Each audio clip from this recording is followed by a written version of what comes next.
Released in 1992 for the Sega Genesis, Splatterhouse 2 picks up 3 months after the events of the first game. It can be a little bit confusing as to what is going on if you're not familiar with the previous game's events, so in a nutshell, our hero Rick and his girlfriend Jennifer had taken shelter from a storm inside a creepy mansion, known as the Splatterhouse.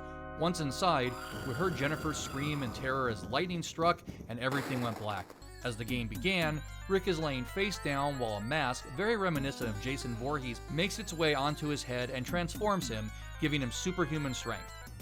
Rick fights his way through the Splatterhouse in order to find Jennifer, only to find out she's been transformed into an evil creature that Rick is forced to kill in order to proceed. By the end, Rick has been freed of the curse, but he has lost Jennifer, seemingly forever. The intro to Splatterhouse 2 is well animated by 1990 standards and uses large sprites and parallax scrolling to tell us that it's been 3 months since the events of the first game. The mask is once again speaking to Rick, convincing him that Jennifer doesn't have to remain dead and that with its power, Rick can get her back. All he has to do is return to the mansion and don the mask once more. This is enough to start Rick on his quest to battle through hordes of evil once more in order to be reunited with his love. If you like the original Splatterhouse, then this is going to be more of what you enjoyed that first time around. The game consists of 8 stages, with each stage featuring anywhere from 1 to 4 side-scrolling segments, then followed by a boss fight. Sometimes the action is broken up by an elevator-style or auto-scrolling level, while one stage is just a straight-up boss fight with a portal to hell.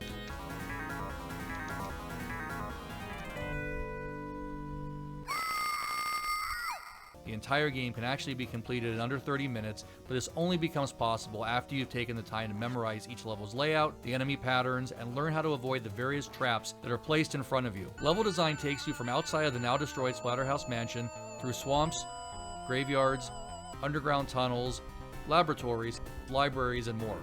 Eventually, Rick makes his way to the new lakeside mansion, where a portal to the other side can ultimately be opened, allowing Jennifer to return to the world of the living and escape by boat with Rick. To successfully make it that far, though, Rick will need to fend off his enemies using his now familiar punch, kick, jump kick, and slide kick attacks. Along the way, you will find various weapons such as pipes, chainsaws, bones, a shotgun. Some of these weapons will have limited uses, and unfortunately most are confined to being used only in the current screen Rick is on. This means he will abandon a weapon as soon as he moves on to the next section of a level. You would think Rick would want to keep a firm grip on anything he can get his hands on, but such is the game. On normal difficulty, you start each level with 4 hearts of life, represented by literal hearts located at the bottom of your screen. Fans of the original Splatterhouse will immediately be familiar with this interface, as not much has changed. Upping the game's difficulty will start you with even less hearts per life. Lose all your hearts and you will restart the current section of the stage you were on. Lose all your lives, and you will have to start the entire stage over from the first screen. You have unlimited continues to try and accomplish your mission, and Splatterhouse 2 features a password system made up of 4 3-letter words that you have to enter in the proper sequence. But I would strongly suggest to encourage you to try and see each level through without jumping ahead, especially towards the latter half of the game where the story continues to unfold in short in-game cutscenes near or at the end of each boss fight. The enemies themselves feature a decent cast of ghoulies and demons, everything from bloody melting corpses, severed limbs, disembodied heads, zombies, and demons. The sprites are large and the colors used are dark, but consistent with the atmosphere this game is trying to create. Enemy animations are fairly simplistic, usually consisting of only a few frames of animation, but it's enough to convey a sense of foreboding or danger. While tame by today's standards, players with the queasy stomach may find the 16-bit blood and gore a little bit disturbing. In addition to the non-stop barrage of enemies, many stages also feature their own unique hazards, such as zombie fish that leap out at you, possessed deer heads that try to vomit on you, and wayward spirits that won't actually take your life, but will instead temporarily reverse your movement control should they latch onto you. A word of warning with these guys: if they release you from their grasp while jumping over a pit, you will find yourself reversing direction and falling straight to your doom. Enemies and events in Splatterhouse 2 are generally static, meaning there is not much randomness to be found throughout a stage. Through trial and error, you will find that you will eventually memorize exactly when, where, and how an enemy will make itself known and how it will come after Rick. Stages that started off frustrating will eventually be completed with little to no damage being taken. Bosses in the game can be equally gross or unique, and they're often made up of large sprites that the Genesis was so well known for. They start off with simple dodge and attack mechanics, eventually increasing in difficulty and consisting of multiple phases and attack patterns you must learn in order to succeed. It won't always be clear at first just where an enemy's weak point might be or what the best way to approach them is, and in fact one of the bosses almost felt like the game was trolling the player, as I kept trying to land hits on a seemingly invincible enemy while the whole time I was actually just supposed to be running away from it. One major complaint I have with the game overall is the combat's hitbox detection. It can feel a little bit off at times, almost as if there is a certain level of randomness to whether my direct attacks would connect or if I would be the one taking a hit instead.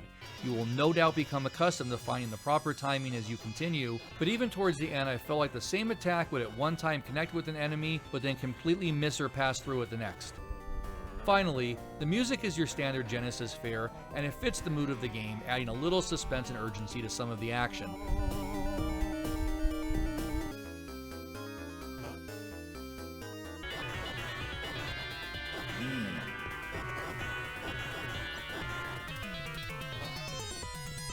But what really stood out, in a bad way, was the few mostly unintelligible voice samples used throughout the game, and the screeching made by some of the enemies that just felt annoying, rather than scary or intimidating.